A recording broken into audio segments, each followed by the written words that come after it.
반갑습니다. 돈쌤입니다. 미국 시장의 변동성이 멈추질 않고 있습니다.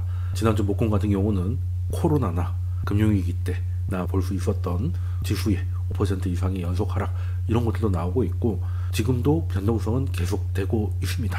참 타점 잡기가 어려운 상황인데요. 어제 재밌는 상황을 봐서 정리를 하려고 영상을 준비했습니다. 다들 아시겠지만 어제 새벽에는 이제 가짜뉴스 관련 해프닝이 있었죠. 어떤 뉴스였냐면 백악관에서 트럼프가 중국을 제외한 모든 나라의 관세를 90일 정도 일시 중단할 것을 고려하고 있다라는 뉴스가 퍼져나가면서 조금 반등하고 있던 미국 시장이 갑자기 그냥 치고 올라가 버리고 뭐 놀라울 정도로 빠른 속도로 감아 올렸는데 어제 풀이장까지 포함하면은 뭐 장중에 거의 6% 가까이 빠지다가 4% 넘게 플러스로 전환을 했으니까 미국 나스닥 지수가 들을 그냥 하루에 움직이는 놀라운 일을 보여줬는데요. 물론 가짜 뉴스로 바로 반박이 나왔습니다.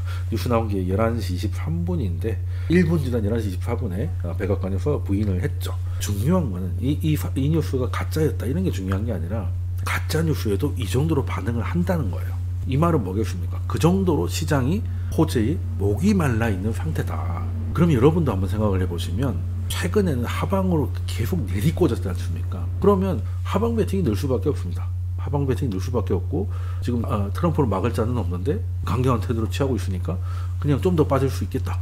하방 배팅을 하는 거죠. 그랬는데 이런 가짜뉴스로 시장이 갑자기 그렇게 급반등을 하는 걸 보면 하방 포지션을 잡고 있던 사람들이 좀 서늘해지는 거죠. 이 가짜뉴스 이 정도면 진짜 뉴스가 나오면 얼마나 반등을 하려고 하는 걱정이 생기지 않겠습니까? 그렇다고 해서 당장 내일 모레 트럼프가 우회하는 뭐 그런 뉴스가 나온다고 보장은 없지만 그래도 많이 내렸고 시장은 호재에 대한 갈증을 보이고 있기 때문에 이러면 이제 앞으로는 하방에 베팅하는 건 잦아들지 않겠나 하는 생각을 하는 거죠. 그래서 급락의 가능성, 지난 목금요일 같은 이제 그냥 원웨이 하락의 가능성은 좀 줄지 않았나를 봐야 될 것 같습니다. 그리고 어느 정도 이제 바닥은 다가오는 것 같다. 바닥은 다가오는 것 같다라는 건데 중요한 거는 바닥 잡았다고 해서 바로 또 V자 분당이 나온다는 건 아니거든요. 물론 호재가 나오고 협상이 좋게 진행되는 것 같으면 이제 급락했던 거의 일부분은 되돌릴 수 있겠죠. 그런데 그 이후로 추세적으로 계속 상승을 반등을 이어갈 것이냐 아니면 그냥 거기서 계속 변동성이 높은 채로 왔다 갔다가 될 것이냐 이게 고민이지 않습니까? 그러려면 시장의 키는 지금 뭐 금리가 높아서 시장 빠지는 것도 아니잖아요. 그것도 아니고 지표가 나빠서도 아니고 그냥 지표가 좋게 나와도 금리가 내려가도 아무런 상관하지 않습니다. 별로 보지도 않아요. 오로지 트럼프의 입만 보고 있습니다. 지금 요즘 GPT에 유행하고 있는 게 이게 지불 스타일을 바꾸는 건데 미국 차트 좀 예쁘게 만들어줘 라고 했더니 요렇게 만들어줘. 어떻게 다른 방법이 없다는 거죠. 뭐 그냥 지지선이라도 하나 그어줄 줄 알았더니 그냥 뭉게뭉게 화사하게 그냥 희망만 보여주고 있는 건데 그러면 지금 금리가 높아서도 아니고 지표가 나빠서도 아닙니다. 그러면 트럼프의 입인데 트럼프는 어찌됐든 정치인이잖아요. 그러면 정치적으로 부담을 느끼면 어느 정도 그 완급 조절이 나올 것 같은데 정치인으로서 언제 그걸 느끼겠느냐? 민주당 지지자들이 이제 반대하는 거예요. 뭐 당연한 얘기고요. 공화당 지지자들이 그 등을 돌리기 시작하면 아무래도 부담을 느끼겠죠. 일단 지지율은 40% 초반대까지 좀 내려와 있습니다. 뭐 조사 기간마다 좀 다르지만 46, 낮은 건 한 43 정도 되는데 50%를 넘었던 거기 때문에 절대값 자체가 나쁘지 않다 하더라도 이 하방 추세인 건 분명한데요. 조금 애매한 부분이 공화당 지지자들이 언제 지지를 철회할까? 간단합니다. 나 트럼프 좋아하고 트럼프 정책을 지지했으나 그 정책 때문에 나의 삶이 힘들어지면 당연히 정책 지지를 처리할 수 있죠. 그게 뭐겠습니까? 고용이 나빠지거나 경제의 실질적인 하드 데이터가 나빠지는 건데 아직은 그 정도까지는 아닙니다. 그러니까 지금 설문에서 심리 지표들은 망가진 지 꽤 됐어요. 근데 그거는 뭐 제가 지난번에도 말씀드렸지만 민주당 지지자 같은 경우는 트럼프의 정책을 비판하거나 심지어 혐오를 하기 때문에 경제가 좋을 거 아니냐 물어보면 트럼프가 대통령이 당연히 망하겠죠 라는 사람들도 있다는 거죠. 그래서 심리는 정치적인 이유로 좀 더 나쁘게 나오는데 그래서 하드 데이터를 봐야 되는데 하드 데이터가 조금 늦게 나오는 경향이 있죠. 근데 지금 하드 데이터는 아직까지는 그 정도는 아닙니다. 가장 중요한 게 또 고용일 텐데, 고용하면 중요한 게 두 가지 지표가 있죠. 비농업 부분의 신규 일자리 창출 숫자, 그리고 실업률이 될 텐데요. 일단 실업률부터 말씀드리면 실업률이 4.1에서 4.1로 올라갔다는 보도가 있는데, 뭐 틀린 건 아닙니다만 이걸 좀 뜯어보면 이 반올림을 한 거거든요. 원래는 4.135%, 그러니까 반올림을 하면 3호를 버리고 4.1이 된 거죠. 근데 이게 4.152가 됐어요. 거의 뭐 올라간 건 아닌데 어쨌든 1.3은 버리지만 1.5는 버리니까 4.2가 된 거거든요. 그리고 이건 뭐 올랐다고 말하기가 조금 어렵다. 그리고 신규 비농업 부분 신규 고용자 수는 예상이 13만 5천 명이었어요. 그런데 실제 발표는 22만 8천 명이 나왔거든요. 그래서 원래대로라면 고용 시장이 너무 좋아서 연준의 금리 인하 속도가 늦어지는 거 아니냐, 이런 걱정을 해야 될 정도의 지표가 나오고 있음에도 불구하고 트럼프의 관세 때문에 모든 게 묻히고 지금 경기 침체 우려 확률도 높아지고 우려감도 높아지고 그런 상황입니다. 근데 어찌됐든 실질적인 하드 데이터는 아직까지는 크게 망가진 건 아니라서 지금 뭐 바로 돌아서야 된다 이렇게 말하기는 좀 어려울 수 있는데, 물론 지금 반 트럼프 시위가 미국 정부적으로 좀 일어나고 있어서 이것도 신경을 좀 써야 될 부분이지만, 일단 민주당 지지자들의 반대가 일단 우선되고 있기 때문에 실질적인 하드 데이터가 망가질 때까지는 트럼프가 좀 고집을 피울 수도 있다. 그러니까 그렇게 한다니까 그럴 가능성에 대해서도 조금 경계를 좀 해야 될 필요는 있겠다. 자, 그러면 백악관이 강요하면 중앙은행이라도 완화적으로 나와준다면 시장에 도움이 될 텐데, 파월의 특징이 다 드러나면 뒤늦게 뭐 데이터를 보면서 백미러 보고 운전하는 거 좋아하잖아요. 그래서 얼마 전에 또 인터뷰 할 때도 관세 때문에 인플레이션이 얼마나 올라갈지 아직 알 수 없는데 지금 미리 금리를 내려가지고 인플레이션을 자극하고 싶지 않다는 그런 뉘앙스의 말을 했잖아요. 지금 지켜보겠다 이게 된 거지 않습니까? 그러니 시장 입장에서는 트럼프도 강요하고 그리고 연준도 그냥 지금은 가만히 있겠다라고 하니까 비빌 언덕이 없는 거죠. 비빌 언덕이 없는 거고, 그럼 이제부터 고민해야 될 거는 정책을 당장 멈추거나 완화해야 될 정도의 신호는 아직 나오지 않았다고 말씀드렸는데, 하드 데이터 자체는 좀 느리기 때문에 그것만 믿고 있어도 조금 불안할 수 있어요. 그럼 이제 여론이 어떻게 흘러가느냐 대해 봐야 되는데, 지금 미국에서도 반 트럼프 시위, 반 일론 시위가 전국적으로 벌어지고 있는데, 일단 그럴만한 게 관세를 주도하고 있는 루트닉이나 강경파들의 발언들이 크게 대중을 설득하지 못하고 있습니다. 루트닉 같은 경우는 이제 가장 강경파 중에 한 명인데, 왜 유럽과 우리가 관세 때문에 싸워야 되느냐의 질문에 대해서 실제로 어떤 얘기를 하냐면, 유럽연합은 우리의 소고기를 싫어합니다. 왜냐하면 우리의 소고기는 아름답고 그들의 소고기는 약하기 때문입니다. 이런 얘기를 실제 TV 인터뷰에서 해요. 그러면서 여기 AI로 만들었지만 약간 조롱하는 듯한 이런 그림이 나왔는데, 이게 왜 나왔냐면 팍스뉴스하고 인터뷰를 하는데 루트닉이 아이폰을 만들기 위해서 작은 나사를 조이고 있는 그런 수백만 개의 일자리가 미국으로 돌아오게 될 것입니다 라고 얘기를 해요. 그러니까 팍스는 이제 보수 매체니까 친 트럼프 성향이잖아요. 그런데도 듣고 있으니까 좀 이상해요. 제조 부응을 하는 건 좋은데 미국인들이 필요한 일자리가 그렇게 작은 나사를 조우는 그런 부가 가치의 일자리인가는 생각이 좀 들 수밖에 없고, 뭐 노동부 장관도 비슷한 얘기를 해요. 캄보디아나 베트남의 나이키나 룰루레몬이라든지 이런 봉제 공장이 미국으로 돌아온다. 그래서 이렇게 또 AI를 또 만들었죠.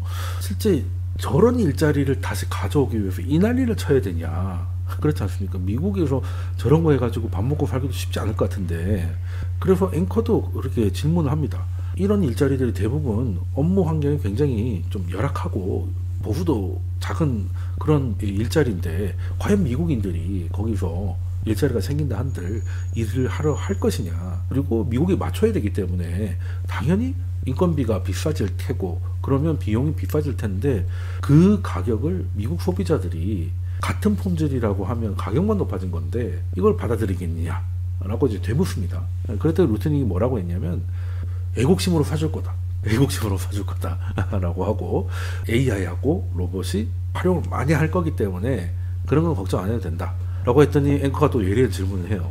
아니 AI하고 로봇이 일을 할 거 일자리가 안 생긴다는 건데 그러면 뭐하러 미국을 갖고 오냐는 거죠. 그랬는데도 그냥 계속 애국심으로 사줄 거야 뭐 이런 얘기를 하니까 사실 관세가 미국한테 좀 불리하게 좀 있어, 뭔가 좀 교정이 필요해 이런 생각을 했던 사람들도 이런 얘기가 계속 나오니까 뭐 옹호해주기가 좀 공색해지는 거죠. 그 인터넷이나 여론은 조롱하기 바쁘고 그 베트남 같은 경우만 해도 지금 베트남 지금 작살나고 있잖아요. 베트남은 주 6일이죠. 그렇다고 우리도 예전에 주 6일이었지만 토요일은 그래도 오전 근무만 했었습니다. 근데 베트남은 주 6일인데 토요일날도 정상 근무예요. 똑같이 퇴근한다는 거예요. 그리고 공휴일도 법정 공휴일 5일밖에 없어요. 거기 우리 보고 뭐 사람을 갈아 넣는다고 하는데 진짜 갈아 넣는 데는 베트남 이런 데입니다. 우리는 가는 것도 아니야. 우리 52시간제 가지고 말 많죠. 베트남 가봐요. 그리고 인당 GDP가 2,000불 정도 됩니다. 근데 지금 미국은 인당 GDP가 8만 불이잖아. 아니 소득 수준이 40배가 차이가 나는데 그 2,000불이 나라에서 하는 일자리를 8만 불의 나라에서 이거 할 수 있다고 생각하는 것 자체가 이건 좀 말이 안 된다. 물론 트럼프가 진짜 이게 뭐 나사 쪽고 봉제 공장을 하려고 리쇼를 한다고 생각하진 않지만 그런 말을 한다는 것 자체가 이거 진짜 할 생각이 있는 것인지 아니면 정말 옛날 생각을 하고 있는지 아닌지 의심스러운 상황인 거죠. 그리고 또 뭐 하나 나와 있는 게 우회로를 차단하겠다. 그래서 펭귄밖에 살고 있지 않는 그런 섬에도 관세를 매겼다는 걸로 조롱을 많이 했는데 그래서 지금 펭귄하고 관세 정상회담을 하려고 지금 앉아있는 사진이 인터넷에 돌아다녀요. 이것도 루트닉한테 물어봤습니다. 아니 거기는 미국이 수출하는 것도 거의 없고 그런 데까지 왜 했냐 했더니 이거는 모든 곳에 다 해놓지 않으면 우회로를 타기 때문에 미리 해놓은 성견지명이다. 뭐 그럴 수도 있죠. 그럴 수도 중국에 때렸더니 뭐 베트남으로 가고 멕시코로 가고 캐나다로 갔기 때문에 우회로 차단인 건 좋은데 너무 빡신 거 아닌가 하는 생각을 좀 들고 제가 무조건 관세가 없어져야 된다 이런 건 아니지만 요건 좀 설득력이 좀 떨어지지 않나 이런 생각을 하고 실제 또 이런 것 때문이라도 여론이 안 좋아지고 있는데 또 구체적인 게 나오고 있습니다. 구체적인 게 나오고 있고 미국에서 가장 생필품 중에 하나는 뭐겠습니까? 아이폰이죠. 아이폰입니다. 아이폰을 지금 뭐 당연히 아시다시피 다 90% 이상을 해외에서 만들어요. 그러면 인터넷에 이걸 계산을 다 해서 이미 돌아가고 있습니다. 폰 하나 만드는데 제조 원가가 관세 전에는 550불 조금 만든다는 거예요. 프로세서는 대만이 만들고 디스플레이 한국이 만들죠. 배터리 중국이 만들고 여하튼 다 아시아가 만들고 있네요. 그죠? 근데 얘네들이 다 두드려 맞을 거 아니야? 그랬더니 54%가 올라서 제조 단가가 589달러에서 846달러로 올라서 이건 제조 단가예요. 실질적인 애플의 지금 이익률 이런 걸 계산해 보면 아이폰이 한 500만 원은 돼야 된다는 거죠. 그래서 애플 주가가 급락을 했던 겁니다. 다른 것보다. 그리고 이제 애플도 고민이 있죠. 그러면 이제 아시아에 있는 생산 기지를 뜯어가지고 미국으로 가야 되냐? 애플은 그런 생각이 없다 그래요.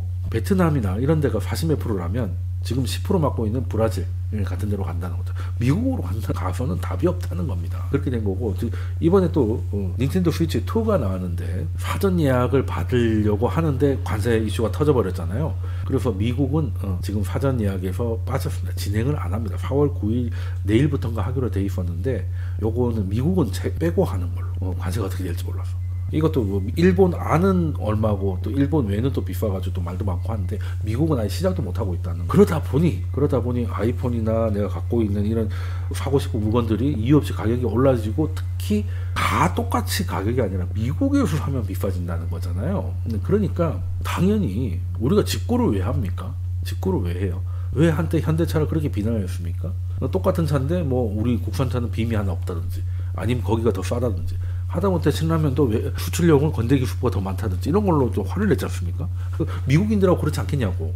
똑같은 스위치인데 일본에서 사면 싸고 다른 나라에서 사면 일본보다 비싸지만 그래도 미국보다 싸고 미국에서 사면 제일 비싸고 그렇죠. 그리고 미국에서 제일 큰 회사가 애플인데 그 애플의 아이폰을 사는 게 미국에서 사면 제일 비싸고 이게 말이 안 되잖아요. 그러니까 여기 트위터에 이제 요즘 X죠 나온 이 양반이 여러분 잘 아실 만한 게임스탑 CEO입니다.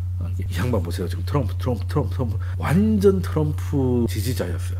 그러니까 트럼프 대선할 때 2024 트럼프 이런 걸 했던 양반이 드디어 갑자기 관세 때문에 돌아섰다고 이제 무지개 깃발, 트럼프 제일 싫어하는 깃발이죠. 트럼프 깃발이 무지개 깃발을 들고 나타났습니다. 이건 25년이죠. 이건 24년이고. 이런 사람들이 좀 늘어나고 있습니다. 이런 사람들이 좀 늘어나고 있고, 지금 이제 미국만 놓고 보더라도 지금 소리가 엄청나죠. 이런 게 다 뭐겠습니까? 그래서 이렇게 간다면 트럼프도 이제는 신경을 좀 써야 된다. 주가 너무 많이 빠졌고, 베센트 장관 같은 경우는 그래도 관세 정책에 대해서 완전 부정은 안 하지만 실질적으로 루팅한테 밀려서 그만두고 연준으로 갈지도 모르겠다는 보도가 또 나오고 있고, 제가 한번 말씀드렸죠. 그러고 나서도 시장이 녹고 있다는 표현을 쓰면서 트럼프에게 약간 뭔가 마사지가 좀 필요하다 이런 제스처를 보내고 있습니다.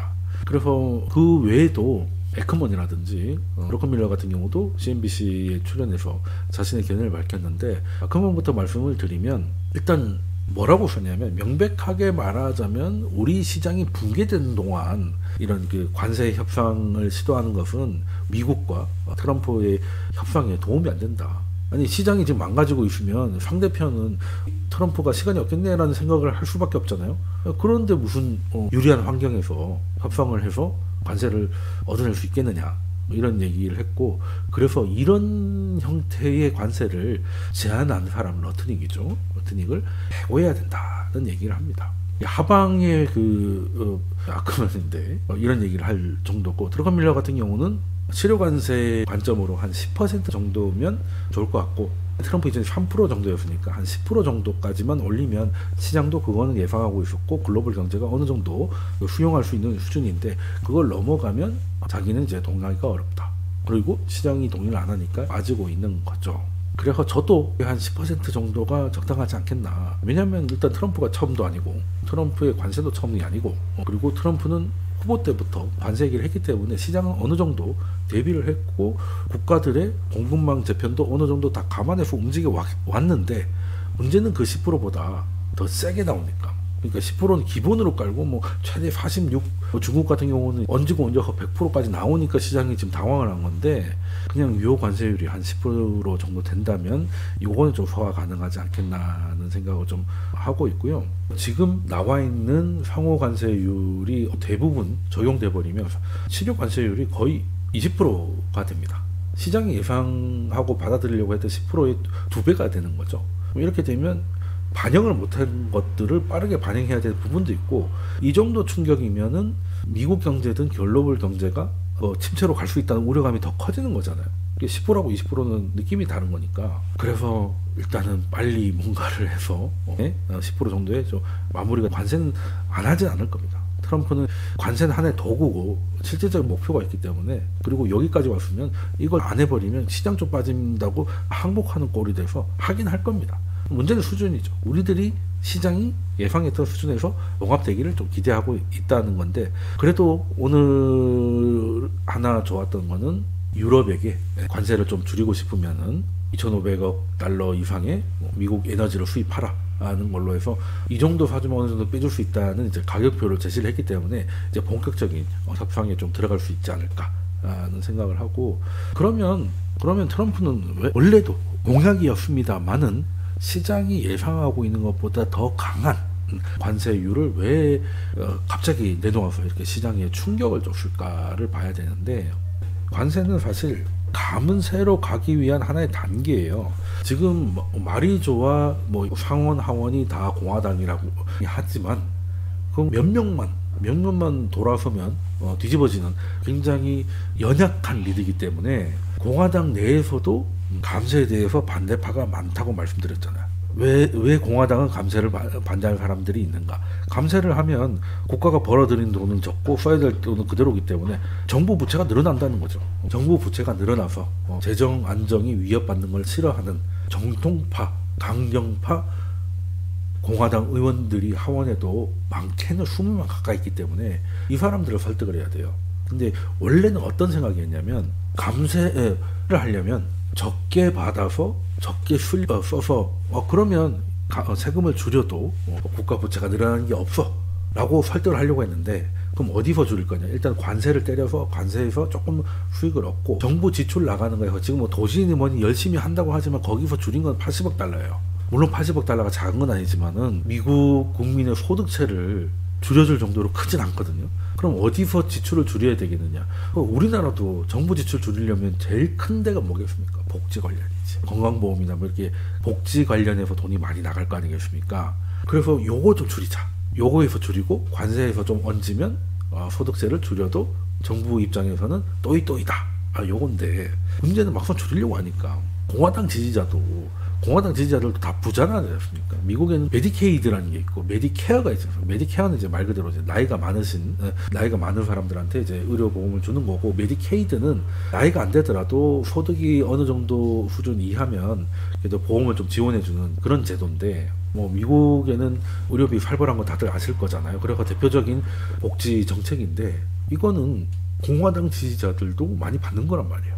특히 정통 트럼프 지지자는 뭡니까? 러스트벨트의 백인 노동자잖아요. 딱 느낌 들어도 왠지 그렇게 고소득층은 아닐 것 같잖아요. 그럼 다 메디케이드의 대상이 될 겁니다. 그리고 트럼프를 좋아하는 건 내가 지금 병원 갈 때마다 적용받아왔던 보험이 안 된다고 하면 요거는 좀 아니라고 생각을 할 거 아니겠습니까? 그래서 여기에 설문조사를 했는데 요 파란색하고 노란색이 뭐냐면, 요거는 줄이면 안 된다. 최소한 지금 유지는 해야 된다. 그러니까 건드리지 말라는 거죠. 메디케이드가 여기 있죠. 더 늘려야 된다가 47%고 지금 유지라도 해야 된다가 42%예요. 한마디로 8%가 메디케이드 삭감에 반대를 하고 있습니다. 여기에는 공화당, 민주당 지지자 할 것도 없죠. 그러면 공화당 의원들 입장에서도 의료보험 날리고 나서 선거 나갔을 때 도움이 되겠냐는 거죠. 원래는 이걸 줄여가지고 이게 비용이 크기 때문에 요거 줄이면 이제 확 줄일 수 있다. 트럼프 얘기는 그거였어요. 보험료를 줄인 거는 좀 빼고 대신 소득세를 줄여줄게. 그러면 똑같은 거 아니야 라고 하는데, 그거 이제 좀 돈을 좀 버시는 분들이죠. 그러니까 소득세를 좀 많이 내시는 분들. 근데 소득세 낼 게 별로 많지 않은 사람들에게는 병원비 부담이 늘어날 수밖에 없는 걸 좋아할 리가 없죠. 좋아할 리가 없어요. 그러니 공화당도 요거는 좀 아닌 것 같다. 요건 좀 아닌 것 같다라고 해서 얼마 전에 상원 같은 경우는 메디케이드 삭감안을 빼고 통과시켜요. 예산안에서.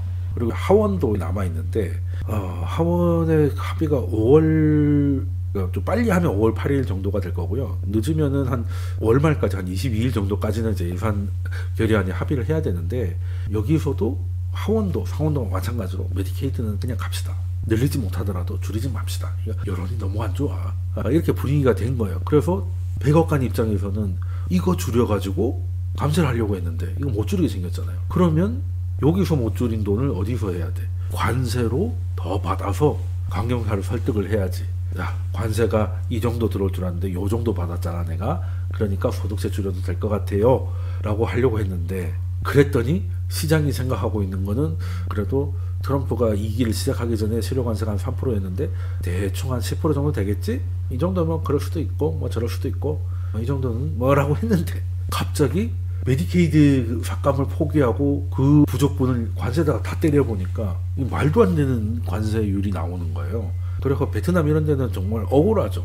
메디케이드 유지하다가 베트남은 날아가게 생겼으니까. 동남아가 지금 폭탄 맞은 거지 않습니까?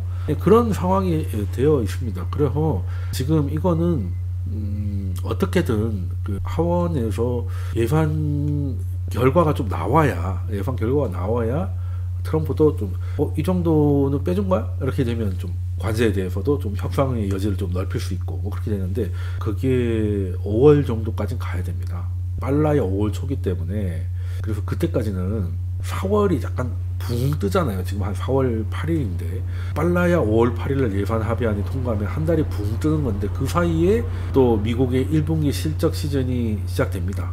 그래서 기업들의 실적이 생각보다 나쁘게 나오면 또 경기 침체 우려 나오면 또 크게 흔들 가능성이 있고, 그리고 또 중요한 거는 AI 관련해서도 지금 미국만 할 수 있다고 생각했던 AI가 중국도 상당히 따라올 수 있다는 게 보여졌으니까, 지금 그렇다면 지금 중국의 방식보다 훨씬 돈이 많이 들어가는 미국의 방식이 훨씬 좋다는 걸 보여줘야 된다는 거예요. 물론 그래 딥시크가 싼 맛에 이렇게 저렇게 했어. 물론 그 사람들이 말한 돈만으로 한 건 아니지만 그래도 오픈 AI나 MS가 투자한 것보다 작은 건 사실이니까 저런 형태로 가는 게 더 효율적이라고 생각이 되면 당연히 AI 관련 투자 금액이 줄 거니까 이 섹터가 흔들릴 거 아니에요. 그러니까 시장은 그걸 보고 싶다는 거지. 그래 중국은 중국 방식대로 해. 그래도 그럼에도 불구하고 저 싼 거를 쓰지 않아야 될 정도로 이 하이퍼 스케일러, 빅테크들이 돈을 퍼부어서 하고 있는 것들이 여전히 좋고 이런 것들을 좀 보여주고 그러면서 당연히 앞으로 투자도 계속 갈 거야 라는 말을 해줘야 되는데 그게 1분기 실적 발표 전으로 나올 거란 말이에요. 실적 발표를 하면서 발표를 하니까. 그러니까 지금 미국 시장이 굉장히 좀 애매한 상태예요. 트럼프가 갑자기 확 빼기도 애매하고 더 가기도 힘들겠지만 더 가는 것도 쉽지 않겠지만 이렇게 갑자기 또 철회하기에는 원래 목적이 결론이 안 됐는데 여기서 포기해버리면 트럼프는 감세를 포기해야 되는 거예요. 그렇지 않습니까? 메디케이드도 그대로 가고 관세도 늘리려고 했다가 그냥 후퇴하고 그럼 돈 줄인 게 없는데? 돈 줄인 게 없는데 어떻게 감세를 해요? 그 사람은 어떻게 설득을 해?